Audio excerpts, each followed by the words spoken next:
Bueno, muy buenas tardes para todos. En nombre de nuestra directora, Ana Patricia Restrepo, les damos la bienvenida a la Biblioteca Nacional.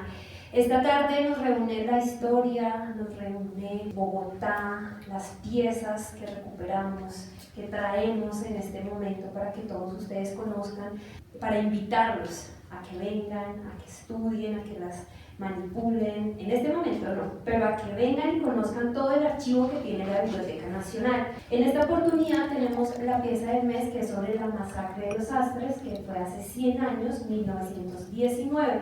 ¿Cómo recuperamos esta pieza? Con el periódico El Nuevo Tiempo, quien fue que informó todo lo que sucedió desde el primer momento en que estaba la comisión que había autorizado el gobierno hasta el final, cuando se dio la masacre, el acontecimiento. Para esto yo no les voy a contar mucho, para eso hemos invitado a Andrés Ospina, que le agradecemos muchísimo por estar acompañándonos. Él nos va a hacer un recorrido, ha estado muy juicioso desde la primera vez que hicimos la invitación, ha estado muy juicioso haciendo la investigación, así que las personas que vinieron realmente van a disfrutar de una conferencia muy interesante. Y esto es, como les digo, la invitación para que vengan y conozcan todas las piezas, son muchísima historia, contiene la Biblioteca Nacional no solo de Bogotá, sino de todo Colombia, así que esto es eso, una invitación para ustedes, para que nos visiten, no solo a los eventos, sino para que vengan y disfruten este lugar tan maravilloso. Y los dejo con Andrés, que ya sé que ustedes vienen a escucharlo hoy. Bueno, un saludo para ustedes, muchas gracias, mi querida Margaret. Muchas gracias a todos los presentes y a todas las presentes por acompañarnos hoy cuando estamos conmemorando uno de los momentos más dramáticos en la historia de Colombia y más olvidados en la historia de Colombia. Esto de la pieza del mes me parece una dinámica muy oportuna y por eso también aprecio el trabajo que hace la Biblioteca Nacional preservando cada uno de estos materiales hemerográficos, periódicos, revistas, manuscritos y demás, porque cada periódico, cada revista y cada manuscrito nos está contando una historia. La historia es un gran rompecabezas que nosotros tenemos disperso en recortes, que tenemos disperso en álbumes familiares, que tenemos disperso en imágenes como las que estamos viendo en este momento, que no son coincidencia. Esta es una de las primeras filmaciones que se hizo en Bogotá y tuvo lugar en 1915, es decir, en años muy próximos, 4 años atrás, antes de que ocurriera la masacre de los Astres, que es el tema que hoy nos convoca, y no es casualidad tampoco que lo que estemos viendo ahí sean imágenes de una festividad religiosa, porque el contexto de Colombia en aquel entonces era un contexto atravesado de una manera determinante por el catolicismo, por la religión y por un momento de nuestra historia que se denomina la hegemonía conservadora, que es el periodo comprendido entre 1886 y el comienzo de los años 30. Son creo que 44 años o algo parecido en los que el gobierno conservador tuvo el mando ininterrumpidamente, algo que influyó de manera definitiva en la forma como concebimos nuestro pensamiento, cómo se formó nuestra nacionalidad, cómo se formó nuestra manera de comportarnos y cómo seguimos comportándonos en la actualidad como una suerte de coletazo de ese periodo del que estamos hablando. Entonces ahí ven ustedes el desfile, reconocen ustedes el altozano de la Catedral Primada, reconocen ustedes parte de la Plaza de Bolívar y un perro que se está entrometiendo en las marchas militares. Estas imágenes pertenecen a la Fundación Patrimonio Fílmico y son otro abrebocas para comenzarles a contar una historia, pero en breve voy a detenerlas porque esto es muy distractivo y seguramente están mucho más entretenidos con las imágenes que con las palabras que les estoy diciendo para acompañarlas naturalmente. Creo que yo hubiera hecho lo mismo. 1919 es un año significativo en la historia de Colombia por varias cosas.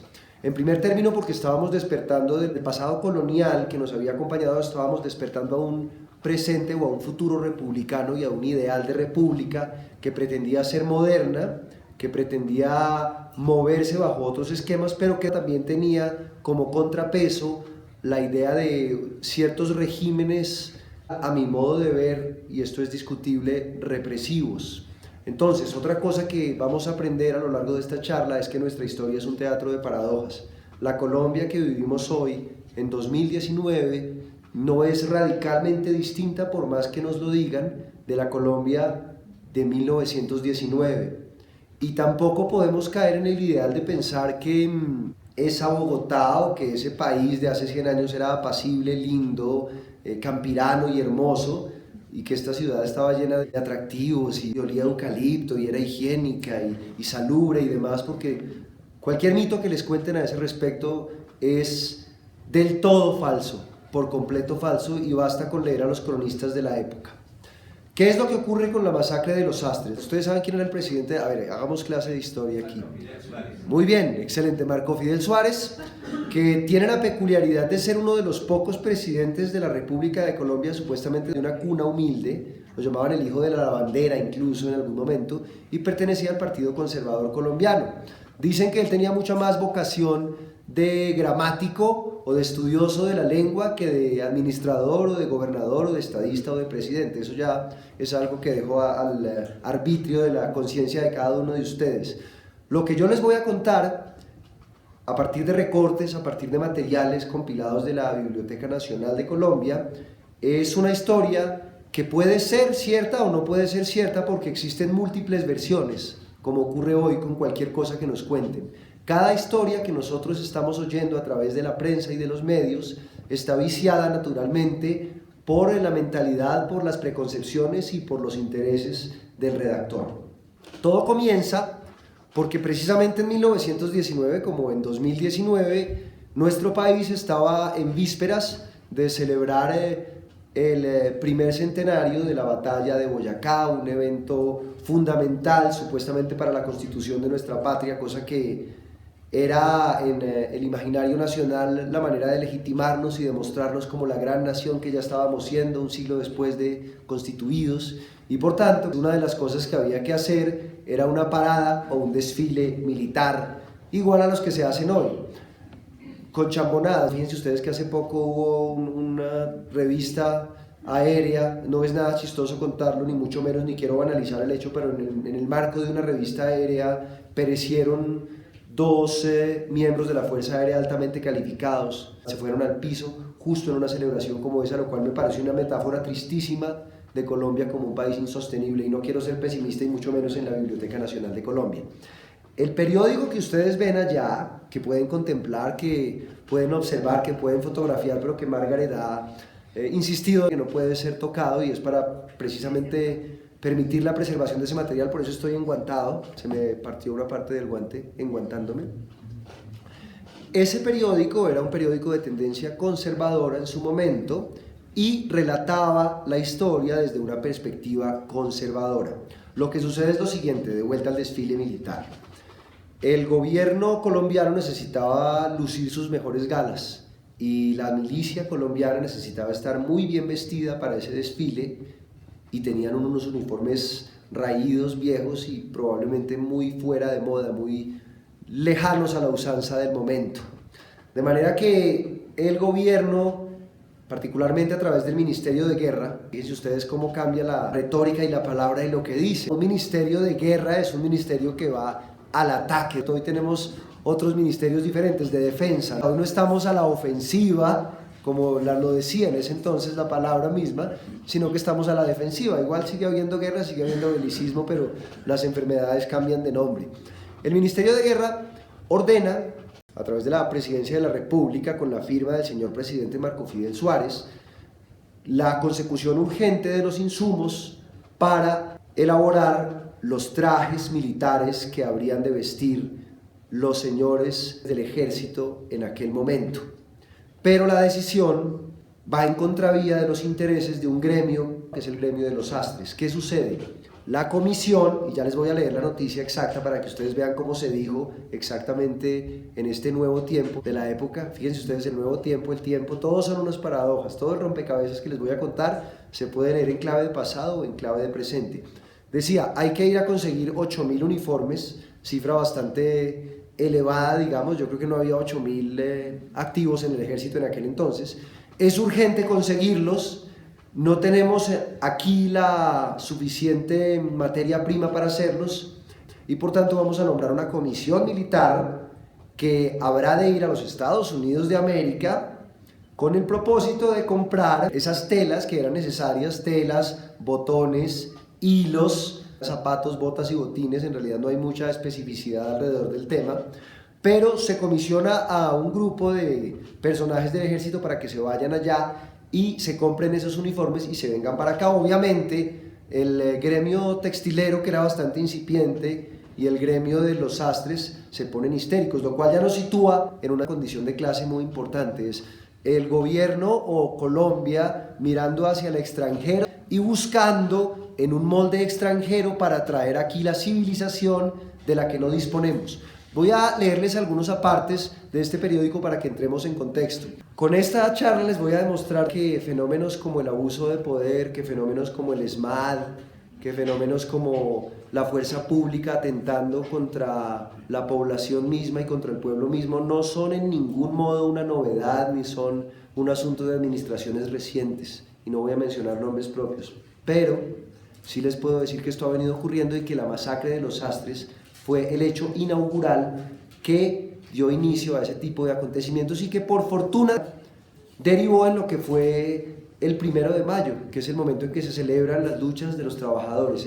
Gran parte de la celebración del 1 de mayo en Colombia tiene su origen en esa masacre de los sastres que tuvo lugar en marzo de 1919. Aquí nos vamos a reír, vamos a llorar, vamos a lamentar cosas y nos vamos a burlar de nosotros mismos. La primera mención a la masacre de los sastres tiene lugar exactamente el 15 de marzo de 1919 y si se fijan ustedes es una pequeña nota que no tiene mucha importancia dentro del contexto del periódico.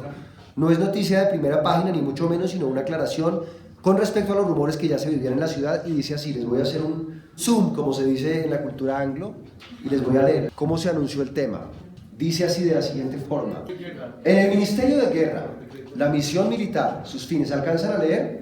De todas formas lo voy a leer en mi voz para que ustedes se metan en el pasado, ¿de acuerdo? Deseosos de dar a nuestros lectores una información verídica sobre la comisión militar que deberá salir en breve para los Estados Unidos, enviamos al Ministerio de Guerra a uno de nuestros cronistas. Allí obtuvo los siguientes datos. En vista de que el ejército tiene urgente necesidad de vestuario, tanto porque está desprovisto de él, como porque se aproxima el centenario de la batalla de Boyacá, ustedes pueden sospechar, ¿no? Es decir, traten de ser suspicaces, no se crean las cosas como las cuentan ahí, sean maliciosos, es importante. No sean malos, pero sean maliciosos cuando analicen la información. El gobierno resolvió enviar a los Estados Unidos una comisión de oficiales con el fin de que compren en esa nación las materias primas para la confección de los uniformes y demás prendas. El gobierno optó por esta medida en lugar de adquirir tales elementos dentro del país, porque así obtiene una economía de gran consideración y porque en los Estados Unidos logrará comprar a crédito lo que aquí no fue posible conseguir al contado y a altos precios. Oigan esto: erradamente creen algunas personas que con esta medida se trata de perjudicar a los obreros colombianos, privándolos del trabajo que les brinda la confección de uniformes, calzado, etc. No, los uniformes serán confeccionados en el país, lo mismo que las demás prendas. Lo que la comisión de oficiales va a hacer en Norteamérica es adquirir a buenos precios únicamente las materias primas. Con esto no se perjudicarán nuestros obreros. Además, los mencionados oficiales van también, oigan bien, con el objeto de estudiar los últimos sistemas de aviación para difundir dicha enseñanza en los institutos militares, cosa indispensable hoy que se trata de establecer servicios de esa naturaleza en el país para transportes de correo, carga, etc. La historia es interesante no cuando se cuenta como anécdota y la gente me invita a que hable de historia, y cuando me piden que hable de historia me piden que les hable del ajiaco con pollo, de los cachacos, de la loca Margarita. Eso es muy interesante, pero la matriz en la que debemos ver la historia es una matriz mucho más analítica, mucho más crítica, mucho más cercana a las verdades escondidas y al subtexto que esconden cada una de estas cosas. Colombia estaba completamente endeudada con Estados Unidos y no tenía ningún crédito abierto con Norteamérica. Primer punto. Segundo punto, Marco Fidel Suárez, el antioqueño célebre de quien estamos hablando, ¿ustedes saben cómo terminó la carrera política de él como presidente? ¿Alguien tiene idea de...? Resulta que él estaba muy mal de plata, también era presidente, pero estaba mal de plata, Y en esa época se estilaba una costumbre que se llamaba vender el sueldo o vender la nómina. Yo le vendía mi sueldo a alguien, ese alguien me daba el dinero, me lo anticipaba, pero obviamente él se quedaba con una tasa de interés a partir de mi sueldo. Digamos, yo me gano 1.000.000 pesos mensuales, por poner una cifra cualquiera. Yo le vendo mi sueldo a 1.200.000 pesos y entonces yo quedo con una deuda, pero él me anticipa mi salario. Eso hizo él. Se anticipó 5 meses de salario con un banco en Estados Unidos, el tema se destapó acá y eso era considerado una costumbre en aquel entonces inmoral por parte del gobierno. No sé cómo la tomen ustedes. Qué vergüenza un presidente de la República vendiendo el sueldo. Bueno, renunció, eso me parece un acto correcto, caballeroso, gentil y debo reconocer porque hay otros que no lo hacen, hay otros que no renuncian ni por el demonio. Yo no estaba refiriéndome a eso, sino más bien a aquellos que desconocen ciertos mecanismos democráticos existentes, como las revocatorias, por ejemplo, de mandatos populares. Han parado supuestamente la estabilidad nacional. Al día siguiente, que es el día en el que van a tener lugar las manifestaciones, es un domingo, fue un domingo muy lluvioso, se lleva a cabo una campaña para civilizar a la gente y para que no vayan a portarse mal, y de alguna manera muy decente, pero a la vez amenazante, el gobierno les dice, no se vayan a poner de necios, porque si ustedes se ponen de necios, nosotros vamos a hacer lo que sabemos hacer. Voy a leerlo más rápido porque si no, no vamos a acabar, nos dan las 10 de la noche. Las manifestaciones de hoy. Hoy se efectuará una manifestación obrera con el objeto de pedir al señor presidente de la República y al señor ministro de Guerra que derogue el decreto en virtud del cual se envían al exterior oficiales que contraten algunos elementos que se necesitan para el vestuario del ejército. La manifestación, dicho sea de paso, obedece a la creencia errada de que se van a traer manufacturas que podrían ser producidas en nuestro país, siendo así que solo se van a introducir algunas materias de que carecemos para ejecutar luego la obra de mano de esta capital. Y sobre todo, tal envío ha sido aplazado por falta de recursos del Tesoro. Segundo punto y segunda paradoja. Siempre hemos sido un país ilíquido que se ha amparado en su vaciadez para mendigar. Perdónenme que hable de esta forma de un país al que quiero muchísimo, que es mi país en el que nací y por el que vivo y por el que estudio además. La realidad es la realidad. ¿Está muy revoltosa esta charla o algo así? No quiero imponer en ningún momento O sea, no vamos a salir aquí a tirar piedra ni nada parecido.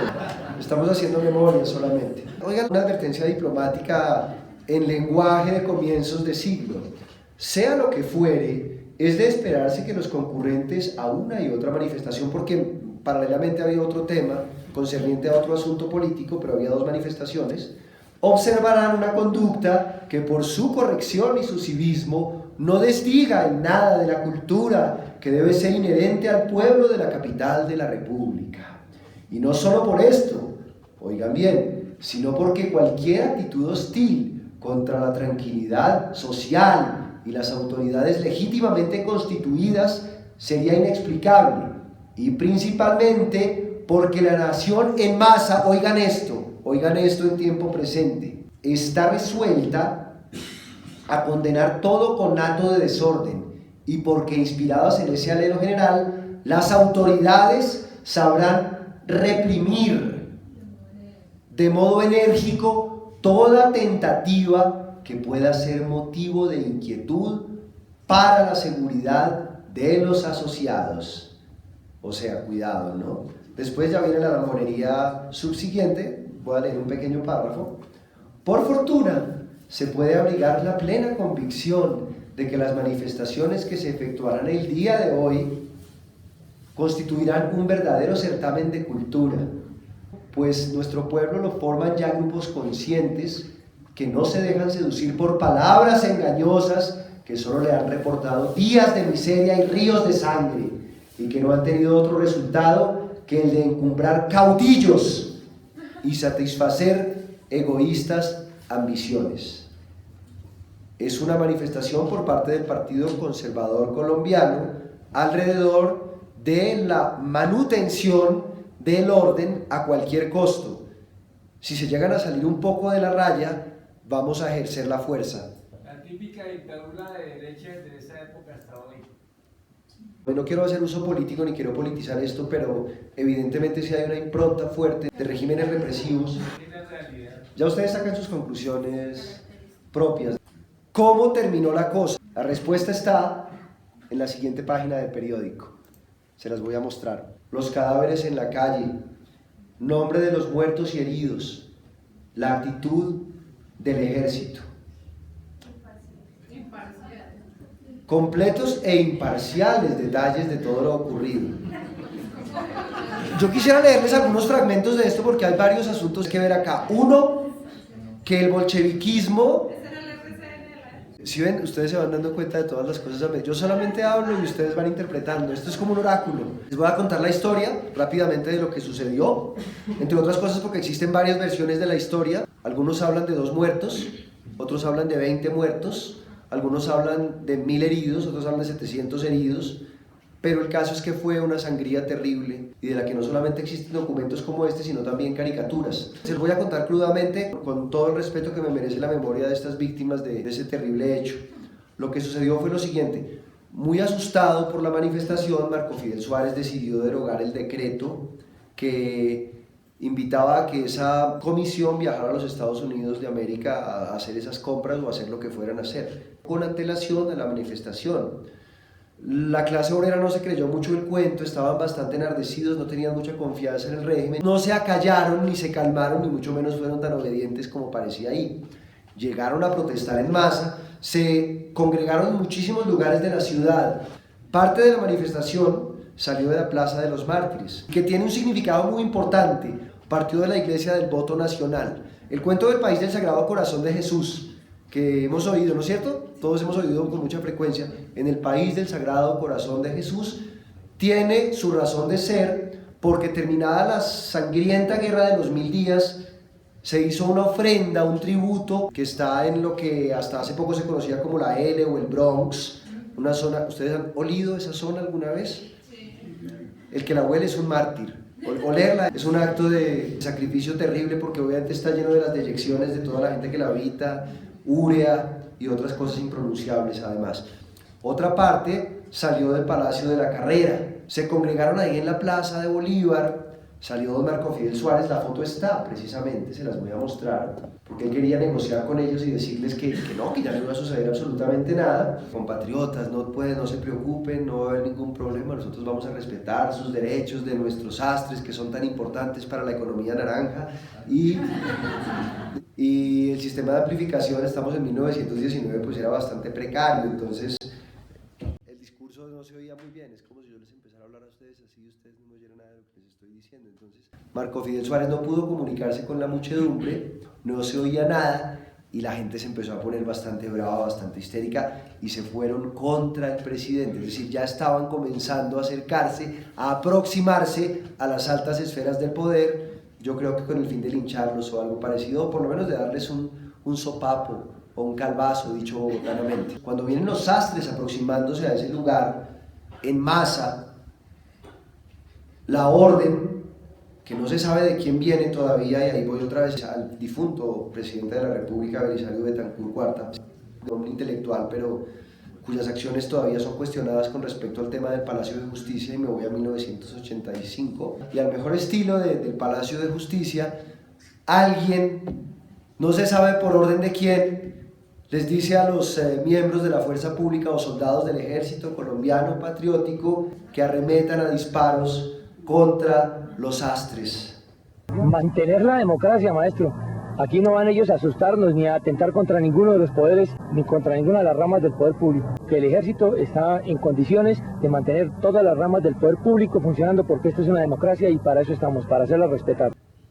Varios sastres mueren en esa situación, cosa que ofende de la peor forma a muchos caricaturistas. Afortunadamente en ese momento, tal como hoy, hay voces disidentes como la voz de, digo yo, que Matador, por ejemplo, como lo fuera otro personaje. En aquel entonces también existían esas voces en publicaciones como una llamada Bogotá Cómico, que no era propiamente humor light como el de Suso Show, ni mucho menos, sino humor político muy bien pensado. ¿Quién mencionó a Rendón? ¿Quién dijo Rendón? Gracias por mencionar a Rendón porque te cuento una cosa. La razón de ser caricaturista político de Rendón, que pertenecía a un grupo de antioqueños llamados Los Panidas, él era compañero de Fernando González, de León de Grave. La razón de hacer caricatura de él, que era estupenda, quienes no conozcan la caricatura de Rendón, búsquenla. La cajetilla de cigarrillos Piel Roja, una de sus versiones, el famoso Piel Roja, es un dibujo de Rendón. Había otros cigarrillos llamados Pierrot o Pierrot, como digo, mi francés es malo, pero que también era una especie de arlequín pintado por Rendón. Pero además de hacer publicidad, que esa fue una de las cosas que hizo Rendón, Rendón duró varios años masacrando con su pluma la hegemonía conservadora. Tanto así que Rendón se suicida en un lugar llamado La Gran Vía, muy cerca de acá, más o menos a la altura de la calle 17, gracias, muchas gracias por recordarme direcciones porque a mí se me van, con carrera séptima. Él se acabó suicidando justo cuando termina la hegemonía conservadora. Es como, yo cumplí mi misión y ya qué voy a hacer en el mundo, ya acabé con ese momento, con esa godarria, pues ya no tengo nada más que hacer con mi pluma. Es una de las muchas teorías que existen con respecto a la muerte de ese personaje. Caricaturas que aparecieron entonces, hay unas muy chistosas, otras más tristes. Para lo que sirven ciertos militares. Uno, para asistir a las procesiones, el abanderado, ¿no? Para defender sus fronteras, también para eso sirven los militares, ¿cierto? Para defender la frontera, por ejemplo, en San Antonio de Táchira y en Cúcuta, para conquistar plazas fuertes. Ahora no nos riamos más. Y para asesinar el pueblo por la espalda. Yo tengo un respeto grande por el ejército colombiano, en realidad lo tengo, y no puedo decir que todos los miembros del ejército sean criminales, ni mucho menos. Creo que en muchos casos el ejército nos ha defendido de muchísimas circunstancias, pero también debo decir en honor a la verdad que en muchos casos el ejército nos ha hecho mucho mal, mucho mal, con su belicismo, con su guerrerismo y con su discurso un tanto retardatario a mi modo de ver. Esta es una de las lindas. Este personaje es precisamente el general Sicart Briceño, y esta caricatura, que es muy fuerte, de Bogotá Cómico, dice algo muy triste. El general Sicart Briceño entrando a matar. Lector, esto te prueba en forma viva y de manera grata que siempre Marcelata ve las cosas de tejas para arriba. Eso es un juego de palabras que lo que quiere decir es que finalmente cada uno cuenta su versión de la historia. 5 años después de que la Corte Interamericana de Derechos Humanos condenara al Estado colombiano por la recuperación del Palacio de Justicia, asaltado en 1985 por guerrilleros del M-19, y le ordenara buscar a 11 personas que eran consideradas desaparecidos forzosamente tras haber salido con vida, la Fiscalía General de la Nación controvierte la sentencia internacional contra la nación. Los hallazgos que Medicina Legal junto con la Fiscalía ha alcanzado en estos últimos 5 años nos permiten afirmar que no fueron casos de desapariciones forzadas, fueron casos de malas identificaciones o de cuerpos mezclados. Es decir, estas 11 personas que supuestamente hayan sido desaparecidas, realmente han sido mal entregadas o mal identificadas en el año 1985. Y este periódico que tenemos acá exhibido como pieza del mes y que por fortuna existe gracias a que tenemos una Biblioteca Nacional que ha preservado esta memoria y que nos permite confrontarnos con nuestra verdad, podemos saber cómo se registró el hecho. Ahora, uno puede sospechar más. Si ustedes miran, hay muchos periódicos que cubren la masacre de las bananeras y están aquí y tienen las páginas mutiladas. No sé quién las habrá mutilado. Aquí hay una mutilación que no sé por qué habrá ocurrido. Bueno, de pronto fue un descuidado, que como cualquiera de ustedes podría estar manipulando y le quitó el pedacito a la hoja. Una de las razones por las cuales no tocamos este tipo de materiales. Lo primero que vemos es que la masacre fue achacada principalmente a fuerzas comunistas, a fuerzas revoltosas y adivinen ustedes, al Partido Liberal Colombiano, que entonces era el partido de oposición. Al socialismo, que era una palabra que ya no, pero en ese entonces la palabra socialismo le ocasionaba terror al país. Pero, ¿o sí? No, sí, ¿no? Las dictaduras socialistas y comunistas se instalan en el poder con la disculpa de la lucha contra la corrupción o con la disculpa de la necesidad de reformas sociales. ¿Les parece si leemos un pequeño fragmento de cómo se narra lo ocurrido, de a quiénes se culpa y de qué se cuenta? Lo expuesto os comprueba que el gobierno, lejos de ser causa u ocasión siquiera remota del malestar de ningún ciudadano, esto se me parece al discurso de alguien, no sé de quién, se afana en favor de todo y procura remover las causas fatales que obran hoy aquí como en todas partes en contra de la felicidad común. Por dicha, las condiciones intelectuales y morales del pueblo colombiano, sus aspiraciones a un mejoramiento efectivo de acuerdo con el concepto de civilización, esto es, el bienestar material en la instrucción y en las buenas costumbres, y la comparación de muchas personas y corporaciones que son verdaderas amigas del pueblo y que se afanan en favor de él, hacen esperar que pasadas las causas del transitorio malestar presente, vendrá para el Colombia, para el gobierno y para las diversas clases sociales un resurgimiento del trabajo, de la economía naranja, de los medios de subsistencia, de eficacia en los esfuerzos del gobierno y en favor de la instrucción y de las obras públicas. Parte de lo que dice o parte de la justificación que escribe el presidente, porque aquí hay un discurso oficial del presidente de la República refiriéndose a las cosas que van a suceder, es que parte de ese dinero que se obtiene o que se va a ahorrar con esta operación va a ser utilizado para varias cosas. Miren, les voy a leer, esto es 1919. Entre las obras públicas a que me refiero que se van a hacer con la plata que supuestamente nos íbamos a ahorrar, se cuentan el acueducto de Puerto Colombia, que algunos consideran realizable y que transformaría en puerto decente a esta entrada hoy bochornosa del litoral atlántico. Yo voy a acudir al dios Google, no voy a decir nada, voy a acudir al oráculo Google y voy a buscar en este momento qué se dice del acueducto de Puerto Colombia. Aquí hay un informe técnico con respecto a las condiciones en que fue recibido el acueducto de Puerto Colombia en 1998. El acueducto de Puerto Colombia se recibió con graves problemas técnicos, comerciales y financieros. Como resultado del trabajo de recuperación, el acueducto de Puerto Colombia ha alcanzado altos índices de eficiencia. Esta es una noticia muy reciente. Los directos afectados son los habitantes de Puerto Colombia. El agua está saliendo salobre, el agua está de muy mala calidad. Es más, yo tengo que comprar agua brisa porque me viene a necesidad de comprarla porque cada vez que se toma el agua a uno le da diarrea. Se inició construcción de tanque de agua potable para garantizar continuidad de servicio de acueducto de Puerto Colombia. Aquí está la obra que costará 12.673 millones de pesos. Nuestra desmemoria es tal que una promesa presidencial utilizada en algún momento para callar las voces populares no fue cumplida. Nosotros como pueblo, y perdónenme que suene tan revolucionario, hemos sido tan olvidadizos que hemos caído en la trampa de convencernos de esa retórica mentirosa. Es una costumbre que no se puede achacar a una administración o a dos o a tres. Es un atavismo que tenemos pegado a nuestros corazones y a nuestra historia y que no permite de alguna forma que nos superemos o que lleguemos a la mayoría de edad. Pero bueno, sigamos con la prensa porque el tiempo va corriendo y seguimos con nuestra pieza del mes.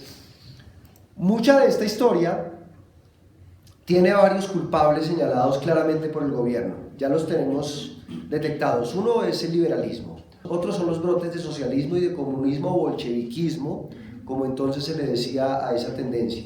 No estoy tomando partido en favor de nadie, pero estoy diciendo que siempre se señala por nombre propio a un enemigo, cosa que ocurrió en ese entonces, y hoy mucha gente seguramente seguirá creyendo que los sastres fueron los culpables. Ahora bien, es tal el grado de demagogia que puede tener un documento como este, que finalmente lo que dicen más adelante es, no, es que esos no fueron los sastres, no fueron, esos fueron unos infiltrados del socialismo que se metieron allá a arengar a la muchedumbre para que saliera a pelear y a generar un problema y un conflicto terrible y vergonzoso. Aquí viene entonces todo lo que desencadena el asunto. Primero, un memorial de parte del presidente de la República como una manera de callar las voces populares.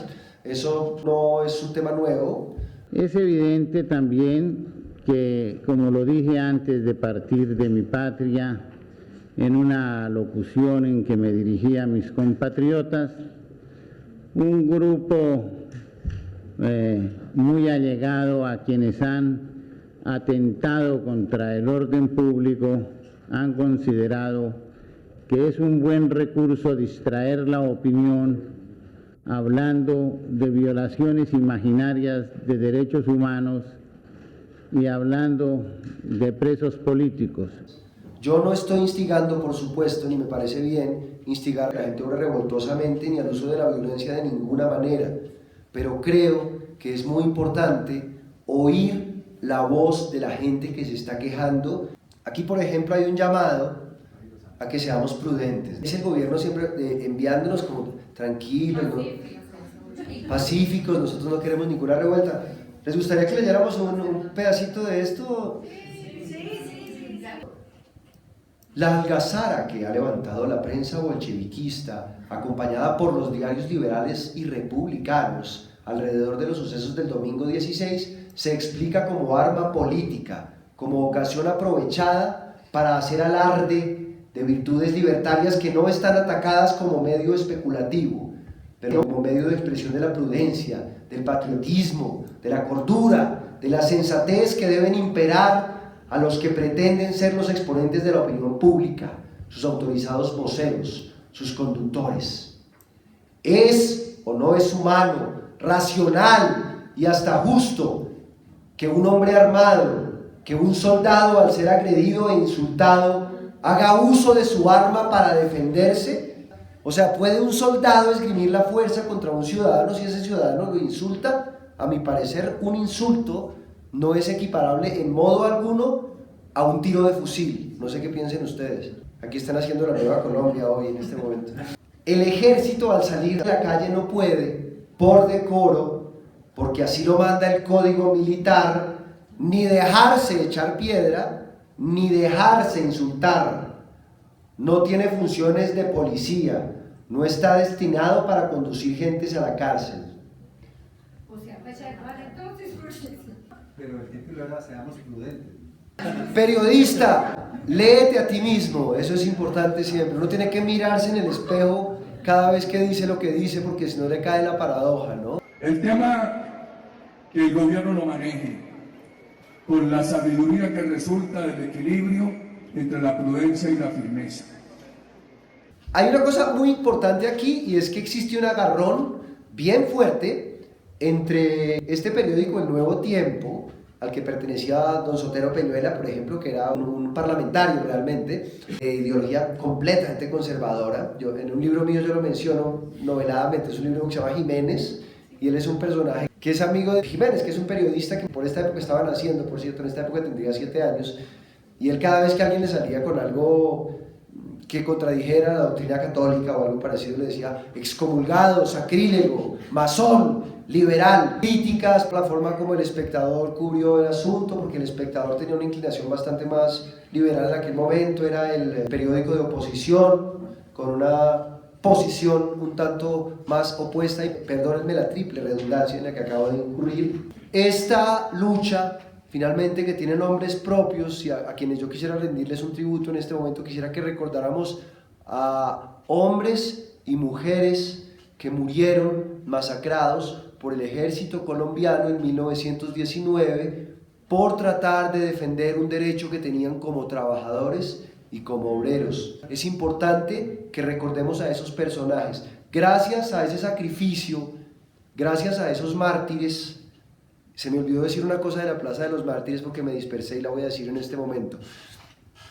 Les contaba, cuando termina la Guerra de los 1000 días, el país se consagra al Sagrado Corazón de Jesús, pidiéndole, suplicándole al divino, al sumo hacedor, que nunca vuelva a existir una situación tan sangrienta y tan polarizada en Colombia, una pugna tan terrible entre conservadores y liberales. El nombre de los agentes puede cambiar y va a cambiar, y yo no quisiera pensar que nuestro destino endémico como país es llegar a eso. En 100 años no vamos a estar hablando ni de los mamertos ni de la derecha, sino no sé de qué nombre, pero espero que piezas como estas faciliten que dejemos de masacrarnos, que dejemos de acabar con nosotros, que entendamos que hay diferencias de clase, que entendamos que hay situaciones diferentes, que entendamos que hay gente que crece en el privilegio y gente que no. Y perdónenme que suene tan político o quizá tan populista en este caso, pero es algo muy importante que creo que es significativo, y es entender que en el otro hay un igual, ¿verdad? Y que nunca, jamás es admisible ver en el otro a alguien a quien masacrar, y mucho menos si el otro está desarmado, porque los astres no tenían fusiles, no tenían bayonetas. No les quiero quitar más tiempo, pero muchas gracias a ustedes por estar presentes. Bueno, ahora obviamente me imagino que todos querrán tener algún contacto con el fetiche, sentir el polvo, sentir los ácaros. Yo creo que todos ustedes son usuarios de la Biblioteca Nacional de Colombia. Mi trabajo como escritor y gran parte de las cosas que me han inspirado en la vida han nacido en la hemeroteca de esta biblioteca. Ahí se me han aparecido libros, se me han aparecido cuentos. He logrado interpretar de alguna manera el país o entenderlo de alguna forma, a mi manera, claro. Y me gustaría que me contradijeran ahora al finalizar esto. Seguramente hay historiadores o gente documentada entre nosotros que tienen otra información mucho más completa que la mía, me encantaría que sucediera.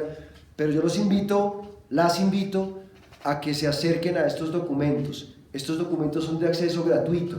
Estos documentos están permanentemente en los anaqueles, bien conservados. Nos estamos quedando sin espacio en la biblioteca, les contamos, esa es otra cosa también interesante. Para proyectar, aquí todo lo hacemos pequeño, por eso la séptima no tiene sino 4 carriles y le quieren meter un Transmilenio en el centro. El constructor de este bellísimo edificio de arquitectura moderna nunca pensó que este edificio se nos fuera a llenar tanto y que fuera a haber tantos papeles que nos contaran tantas historias. Estos papeles nos hablan solos y nos cuentan cosas. Quisiera que este material quedara subido y a disposición para que ustedes puedan consultar la debida calma y entiendan el tema en una matriz mucho más compleja, porque yo lo que les estoy dando son unos pequeños salpicones de mi interpretación de un hecho, pero yo creo que es importante que ustedes mismos hagan una interpretación de ese hecho y sobre todo que lo lean a la altura de hoy. Fíjense que este ejercicio que acabamos de hacer con esta pieza del mes le está permitiendo que de ustedes salga una interpretación aparte de este oráculo que tenemos acá. Son ustedes quienes están diciendo qué es lo que estamos viendo acá. Los invito a que se acerquen, es gratuito el acceso, se puede sacar un carnet. Son muy amables aquí, además todo el personal de vigilancia, la gente está muy bien documentada y cualquier tema de investigación al que ustedes quieran acercarse, háganlo. Es tremendamente divertido y no solamente para hablar de masacres, esto es un tema muy triste y un tema que me duele a mí de corazón, que duele a la memoria nacional, sino para hablar de farándula, para hablar de cómo se hizo la música en Colombia, de cómo se ha festejado en Colombia, de cómo se emborrachaba la gente en Colombia, de cómo se conocieron sus papás, sus abuelos. Miren las sociales de la revista Cromos de hace 40 años y de pronto se les aparece algún pariente por ahí. Hay miles de cosas que encontrar acá y están albergadas y están digitalizadas y por fortuna contamos con una buena Biblioteca Nacional de Colombia. Termino esta charla diciendo entonces que me parece sano que destinemos en nuestros corazones un lugar para estos astres que murieron en aquella fecha, para esa gente, para esos mártires. De alguna forma las luchas obreras continúan, de alguna forma todavía hay muchas conquistas que tenemos que alcanzar. Muchísimas gracias, preguntas y luego fotos.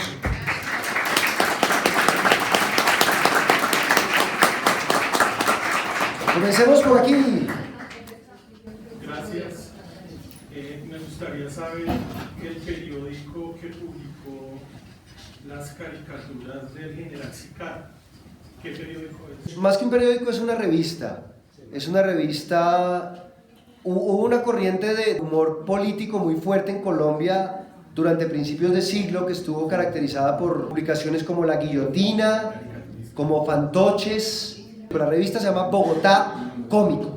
Si ustedes buscan el Bogotá Cómico de esa semana de marzo de 1919, van a encontrar la foto del general Sicart. Por cierto, yo tengo un amigo Sicart que es pariente del general y es un gran tipo, ¿no? Uno no es culpable de lo que hacen sus ancestros y uno mismo tiene la posibilidad de enmendar los errores de sus ancestros. Por aquí, por favor. ¿Qué pasó con el desfile? O sea, ¿se hizo? ¿Qué pasó con los uniformes? ¿Y contrataron a los sastres? Primero que todo, no se compraron los uniformes en Estados Unidos por obvias razones. Ni la tela. Ni la tela tampoco. No sé a qué arreglo se llegó, no hay mucha información histórica con respecto a eso. El desfile tuvo lugar porque esto fue tema de prensa intensamente durante el tiempo que les acabo de mostrar. Todos estos facsímiles era día tras día. Pero un mes y medio después, nadie se acordaba de la masacre de los sastres. Entonces no hubo un seguimiento que nos dijera, bueno, ¿y qué sucedió con el tema por el que protestaban los sastres? De manera que ese, por ejemplo, te invito a que visites la Biblioteca Nacional de Colombia y de pronto nos ayudes a encontrar eso, porque yo no estoy muy enterado, no hay un seguimiento, hasta donde yo sé, que no conozco toda la información, no hay un seguimiento muy fuerte, pero sé que se suspendió la compra, sé que los uniformes se confeccionaron en Colombia, pero no sé nada más aparte de eso, y sé que murieron muchos sastres. Por allá atrás... ¿Cuántas personas, digamos, más o menos, no sé si usted sabe, si concluyeron, digamos, a la plaza? Las cifras son muy disímiles. Unos dicen que hubo 1000 manifestantes en la Plaza Bolívar, otros dicen que fue 2000. Y es uno de los grandes problemas que tiene la historiografía también. ¿Y cómo logra uno comprobar eso? Tendrá que meterse en la máquina de Marty McFly, de Back to the Future, etc. Pero se puede deducir que hay mentira detrás de eso. Siempre ocultan la verdad, eso se sabe que oficialmente los gobiernos nunca nos van a decir la verdad Claro. Ahora, también hay que entender que hay periodistas muy valiosos y en toda la historia, porque no podemos masacrar a la prensa con esto. O sea, no vamos a hacer la masacre de los reporteros, como les decían entonces. Dentro de la prensa hubo gente muy valiosa que tuvo posiciones algo más objetivas y menos gobiernistas. Claro, y me imagino que las fuerzas militares se encargaban también, como es raro, de manipular esas cifras. Entonces, por más que hubiese objetividad de un reportero, había unas cifras manipuladas totalmente. Imagínate si se manipulan cifras hoy, que existe el DANE y que hay tantas formas de verificar cosas, aplicaciones, Google, que tú puedes tomar fotos, puedes documentar todo ahora y se manipula y la gente se lo cree además. En Twitter, en Instagram se creen cualquier cantidad de taradeces y teóricamente somos más civilizados, más instruidos y más letrados de lo que éramos entonces, pero seguimos siendo, yo creo, bastante analfabetas en materia de manera como asimilamos nuestros medios. Las fake news o la publicidad mentirosa o los publireportajes que en este momento un periódico muy conocido de altísima circulación nacional está haciendo en favor de cierta administración distrital, no son cosa nueva. Esas mentiras se han usado desde siempre. Esta publicidad es muy clara. ¿Es esto una publicidad o un reportaje? Miren, cable llegado anoche. Varios soberanos de Europa salen en viaje para Bogotá con el objeto de asegurar su porvenir. La única forma de hacer capital la consigue usted suprimiendo un gasto inútil que hace los domingos. Con el pago de 1.50 o 5 semanales puede usted llegar a ser propietario de un magnífico lote de gran porvenir, pagadero en 30 mensualidades, la tenencia de la tierra. Estos lotes están situados en la parte más pintoresca e higiénica de la ciudad, entre Quinta Marley y Quinta Padilla. Estamos hablando de donde está la Clínica Marley, que es bastante antigua, por cierto. Colindan con las quintas más elegantes de Bogotá, quintas que han desaparecido, por supuesto, frente a la capilla de Don Pedro Jaramillo, entre la línea del tranvía, del que ya no tenemos noticias, y la carretera central del norte. Tienen acueducto, luz, teléfono. Esta es una publicidad disfrazada de cable. Hoy puede parecer pintoresco, pero si lo miramos con la óptica ingenua de un lector de prensa de entonces que no sabía lo que era una fake news, que no sabía lo que era información manipulada, es absolutamente y sin ninguna duda un engaño. Yo tengo 43 años y yo crecí en una época en la que todavía la gente decía que algo era verdad porque había salido en el noticiero o porque había salido en el periódico. Esta es una lección importante que 100 años después aún no hemos conseguido aprendernos. Colombia es un país que cada día es más igual que antes. ¿Tú estás hace mucho tiempo ahí esperando? Sí, yo trabajo con la moda y me interesaba mucho el tema porque precisamente en la actualidad los sastres están desapareciendo. Entonces también era como para investigar más sobre esa época. No sé si la biblioteca tiene los nombres y los diseños de esos sastres. Pues yo sé que en esa época pues la influencia era europea, siempre los que diseñaban pues miraban a Europa. Y por eso la parte política también interesante, que por qué Estados Unidos y la moda estaban en Europa y en Francia. Si quieres conocer el tema de la moda, te aconsejo que te acerques particularmente a dos publicaciones que son bien importantes. El Gráfico, la competencia de cromos en esa época. Tuve la primera página del Gráfico, siempre eran ilustraciones que decían, ilustración inspirada en los últimos modelos del corte de parisino de no sé quién. Pues a mí se me ocurren nombres, Mina Silva, por ejemplo, era una modista de los 40, muy importante, en aquel entonces era un almacén exclusivo. Mucho de la cultura de las telas, de las peleterías, tenía que ver con la llegada del pueblo libanés. Entonces estaba la peletería Riga, que era el lugar que traía esas telas ultramarinas, y tú ibas y contratabas a tu sastre y te confeccionaba tu ropa. Entonces la información sí está acá, claramente. Como consejo te digo, remítete al Gráfico. Hay mucha gente que ha estudiado la moda en Colombia seriamente, y también remítete a estos periódicos, ahí vas a encontrar muchas cosas. Y mira publicidades de periódicos, ahí vas a ver dónde compraban. Por ejemplo, la Carrera Séptima o Calle Real concentraba el mayor número de boutiques en ese entonces, porque además el hábito de compra era otro. No existía el concepto de cadena. Estaba la sombrerería Richard, por ejemplo. El sombrero era un artículo de uso obligatorio. La sombrerería Richard estaba ubicada en la Universidad de los Andes, donde está el edificio R. Estaba la fábrica de sombreros Richard. Pero vete al Gráfico, te puedes quedar horas y horas. Lo malo es que uno se engolosina con el tema. Algo así, por favor. Yo quería agregar algo que es absolutamente insólito. Hace unas semanas salió un artículo en una página del Espectador hablando de este acontecimiento. Sí. Y el periodista transcribe la información de este periódico y aprovecha para entrevistarse con un historiador de la universidad, Sergio Arboleda, quien le ratifica que había una conspiración. Sería interesante que ustedes acudieran y buscaran en El Espectador de hace unas semanas para ver que la versión oficial de esa época es actualmente la misma versión que aparece en El Espectador de hoy día. Ahí se me sale otro filón interpretativo. Hay que entender que la Sergio Arboleda es en este momento un fortín académico y político que responde a cierta ideología que no voy a mencionar. Interesante estudiarlo, pero sí sería bueno buscar el recorte y mil gracias por el aporte, buenísimo. Quiero hablar porque yo soy hijo de sastre. No, tú nunca serás un desastre, tú eres un chiste malo, chiste malo. Hace más de 50 años, los sastres hacían vestidos sobre medida y traían el paño de Inglaterra, el paño inglés. Entonces mi papá tenía 4 o 5 obreros y él era el que tomaba la medida, etc. Pero los sastres se acabaron porque Everbit y Valer los acabaron. Cuando se vino la producción en serie de vestidos no sobre medida, que le tomaban la medida y tenía que ser totalmente exacto, la manga de la persona, no había talla MS, no, eso no existía. Entonces esas marcas, Valer y Everbit, en los años 60 y 70 acabaron con la sastrería, y yo los sastres que conozco actualmente desde hace 30 años, simplemente son los que rellenan, por aquí tienen un cuchitril en algunos pueblos. Mi papá trabajó toda la vida, él es antioqueño, pero él trabajó toda la vida en Armenia, como sastre. ¿Cómo se llama él? Voy a investigar, mi familia es de Calarcá. Sí. Paisal, bueno, yo no soy de Calarcá, pero mis insumos genéticos son calarqueños. Yo soy hijo de calarqueña y de cartagüeño, somos paisanos.